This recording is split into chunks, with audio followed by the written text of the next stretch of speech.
Welcome home to philosophy, where we wonder about everything and anything is possible. Hi, I'm Dr. Robert Corey, the Laughing Philosopher. Life is complicated. The world is complicated, and you are complicated. Figuring out how to live a happy, meaningful life, guided by wisdom and reason, is not easy. Is life a game? What is love? Should I fear death? Is this a just world? Almost from the moment of birth, you've been told how to behave, how to fit in, and how to fulfill other people's expectations. You fear that you will lack importance or cease to exist in the lives of others if you think for yourself and question the rules and roles you've been told define you. Wisdom and reason will remove this illusion so you can live authentically in the world around you, find your true purpose, and become your real self. Welcome to episode number 65. At what point should you just stop caring? Caring is one of the greatest of all human graces. It is impossible to be a good person and to live a virtuous life without it. In the workplace, the difference between caring and competency is the difference between a real umbrella and a picture of an umbrella. In a relationship, love is the attraction between two people. Caring is the glue that bonds them together. Caring is the source and an ocean of kindness and mercy. It is by no means a character flaw or weakness. Yet, humans don't have an infinite capacity for caring. You only have so much caring and compassion inside you. If you give too much to one person, you will have too little caring left to give yourself and others. You will feel overpowered completely in mind and in feeling by how much you care. Caring too much will overwhelm you intellectually and overcome you emotionally. What's more, the other person will take advantage of your caring nature by demanding and taking too much. At what point should you just stop caring? Life is not a problem to be solved, said Kierkegaard, but a reality to be experienced. Caring is good. Plato said, "Be kind, for everyone you meet is fighting a harder battle." Even so, moderation and balance are necessary. Moderation doesn't mean apathy and indifference to the suffering and misfortune of others. Balance doesn't mean that your span of sympathy should stop at a certain point. Uncaring and passionless are a timid and useless way to go through life. It isn't necessary to become cold and hard-hearted to achieve balance in your life between caring too much and caring too little. It doesn't matter how much you care, as long as you don't stop. Let's reason through several important ways you can invest your caring to help create a kinder, gentler world and inspire those around you to live a virtuous life. Let's find some ways for you to be good and do good without caring so much and giving so much that you deplete yourself. 1. Start establishing boundaries. Almost from birth, people are told to accept every relationship life throws at them.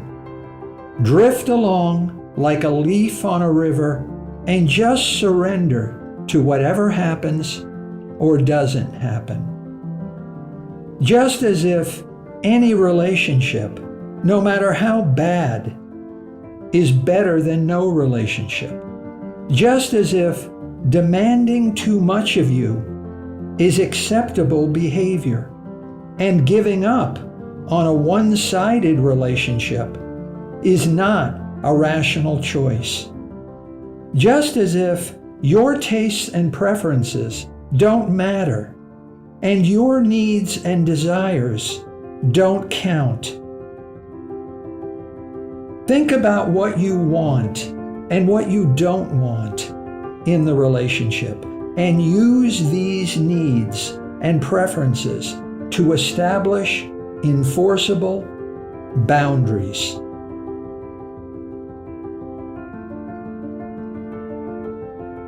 Plato said, "People are like dirt. They can either nourish you and help you grow as a person, or they can stunt your growth and make you wilt and die." Do you have a friend who is always asking for your advice, but never takes it? This kind of person is known as an ask-hole. Ask-holes love to wallow in their problems, like a pig in mud. Ask-holes love to complain and complain, but do nothing to change their situation. So nothing ever happens, and nothing ever changes. You care deeply about your friend. All the same, you're bored with his problems, and you're tired of investing emotionally and intellectually into figuring out solutions that your asshole just ignores. Set a boundary. 2. Start putting yourself first. People who care too much will find themselves in unbalanced, unequal relationships. You care about the other person more than they care about you. You invest yourself in the other person more than they invest in you. Certain kinds of people care only about themselves. They think of other people as objects, like furniture, that only exist for a specific purpose. Just as you care about a chair, they care about you only when they need you. More relationships are unequal, and fewer relationships are equal. You won't take from the relationship as much as you give to it. You will invest too much caring, receive too little, and feel cheated. It's not that people are wicked or evil. They may care deeply for you. It's just that they put themselves first. It's just that they put themselves at the center of the relationship, and you put yourself at the periphery. Stop demeaning yourself. The true test of a relationship is not how much you care, but how much the other person cares about you. Whenever you find yourself investing most of the effort and most of the caring, just stop yourself. Whenever you feel drained and exhausted by the relationship, just stop yourself. Reason with yourself that no relationship is better than one that makes you wilt and die. Distance yourself emotionally and allow the relationship to rebalance. Love can be a serious mental disease, said Plato. 3. Start saying no. The most powerful word in every language is no. Yet, people who care too much are afraid to use it. It's as if you have a disease, the disease to please. And there is a cure, but you're afraid to take it. You're afraid to clearly communicate what you're thinking and what you're feeling, because the other person might be unhappy or displeased. Even when it's their turn, it's just easier for you to pick up the check. Even when you feel taken advantage of, it's just easier to keep your feelings inside yourself. Why do things that hurt yourself rather than jeopardize an unequal, one-sided relationship that's not worth having in the first place? Diogenes practiced rejection by begging from statues. Practice saying no to a statue. No, no, no. Reason with yourself as you would with someone you love. Why does no seem to be the hardest word? After all, happiness is impossible without it. Mahatma Gandhi said, "A no uttered from deepest conviction is better than a yes merely uttered to please, or worse, to avoid trouble."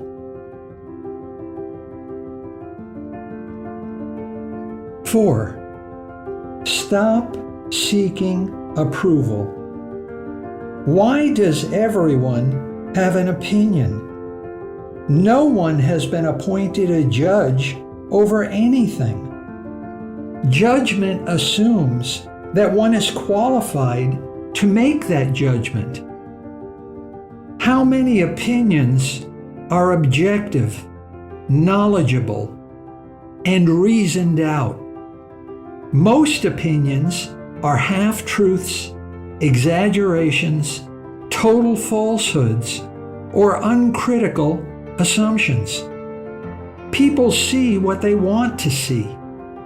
Even if the truth is right in front of their eyes, if people don't believe it, they can't see it. Why do you care so much about other people's opinions?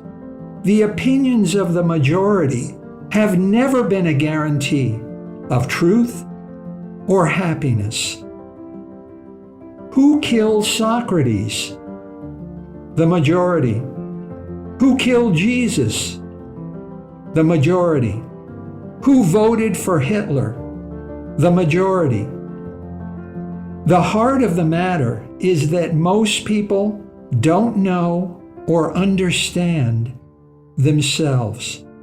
Most people lack the courage and humility necessary to look under the mask they wear. They are afraid to look inside themselves and see themselves as they really are. How can they be an expert on you, your life, and your happiness?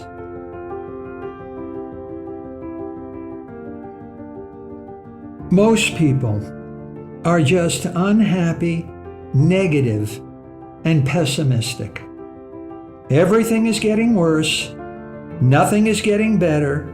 Society, humanity, and the world are a terrible place to live. Plato said, "The greatest victory is overcoming negative thinking." Yet, most people don't want to die. They just waste their life wallowing in perpetual misery.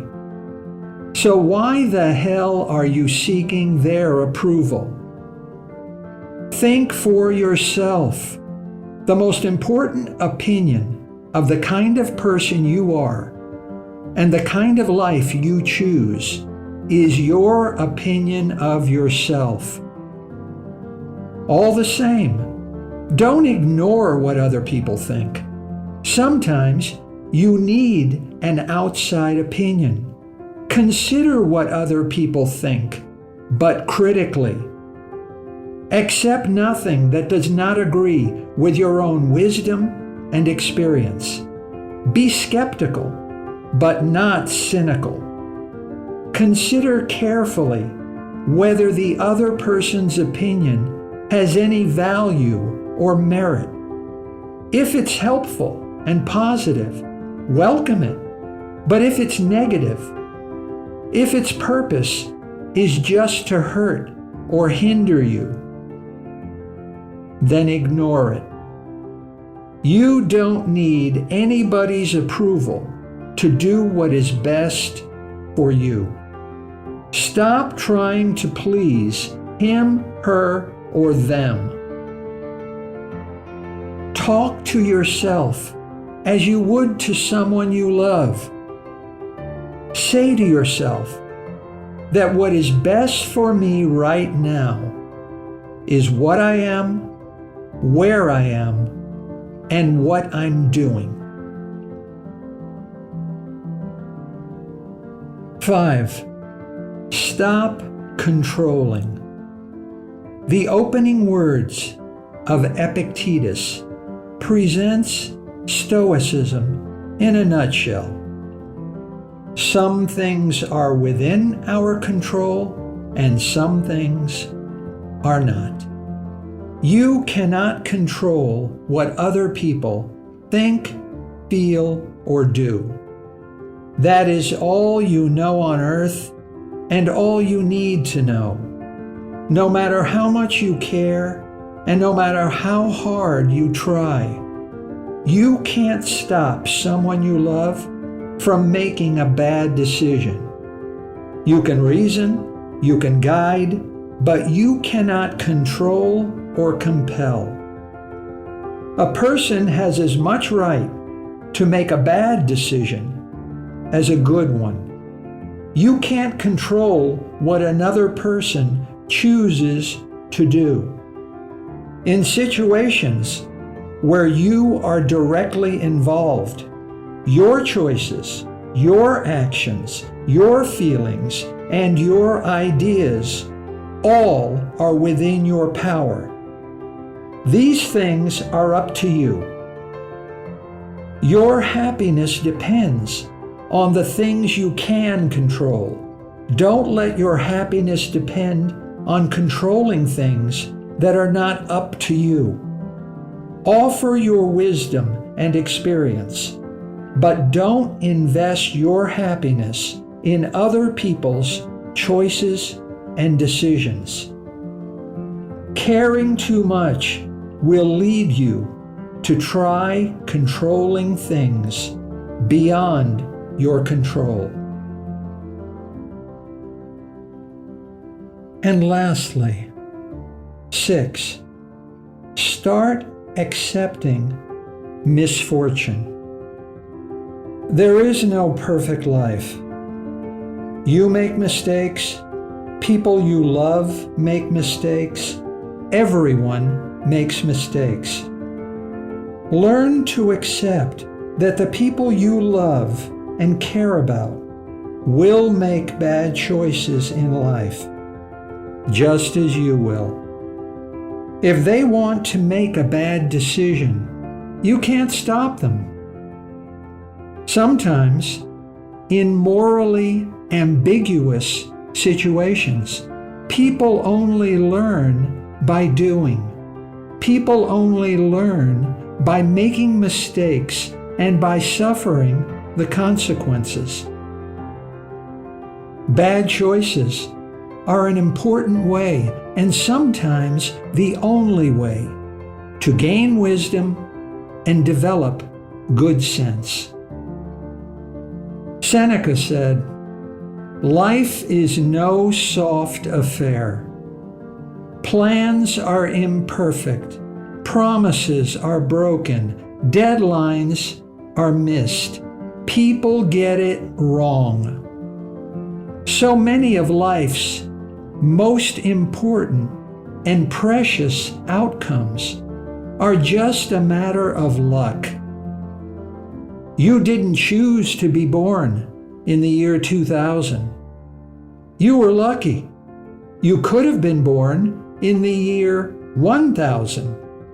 You didn't choose a single atom in your body. You didn't choose your parents. You didn't choose to be a mammal. You just got lucky. Stop caring so much that you invest your happiness in other people's success or failure. You care about your friend. You want your friend to succeed. Your friend will succeed, or your friend will fail. Is your friend lucky? Come what may, your friend owns it. If your friend fails, it's not your fault. Often, it's not anyone's fault. It's just bad luck. Bad things happen to good people. Sometimes things go right, and sometimes things go wrong. Sometimes things happen for a reason, and sometimes things happen for no reason. What is. Don't make yourself responsible for what is. No matter how it goes, your friend is durable, and your friend has you to help him or her find a way forward. "We don't receive wisdom," said Proust.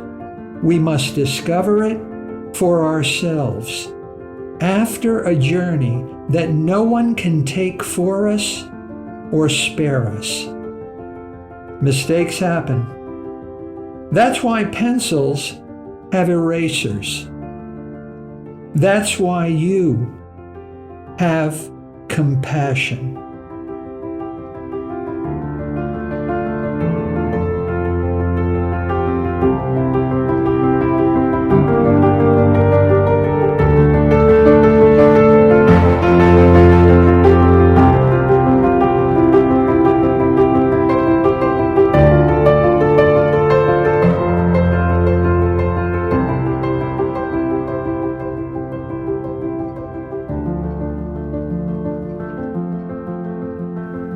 Thank you for listening. I hope you will take what you've learned and be a better person. Think for yourself. Question everything. Accept nothing that does not agree with your own reason and good sense. And I promise you, despite its sham and drudgery, you will get on pretty well in this crazy world. I'm Dr. Robert Corey. Until we meet again, be good.